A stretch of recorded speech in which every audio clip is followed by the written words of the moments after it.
Ассалаумағалейкум, қадірлі ағайын. Ақылдаса келе, біз харекет деп аталатын қайырымдылық қорын құрдық. Қарап отыра бермей, басына сынақ түскен жетім жесірлерге аз да болса қол ұшын созайық, қуаныш сыйлайық деген ниет біздікі. Аллаға шүкір, сіздер болып, біздер болып, мына Харекет қайырымдылық қорының 1000 теңгеге баспана атты деген бастамамен басталған ісіміз өз жемісін беруде. Алғашқы баспанамызды Сатпаев қаласында бір мұқтаж отбасына табыстап едік. Мінекей енді екінші баспананы Ақтөбе облысында Қандыағаш қаласында бір мұқтаж отбасына табыстадық.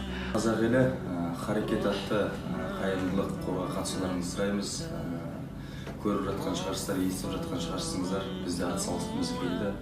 Бір қазақ жеріне, қазақ еліне бір осылай болса да бір пайдамыз тисе, біз үшін бұл өмірде одан басқа мақсат арман жоқ. اللهم صل على محمد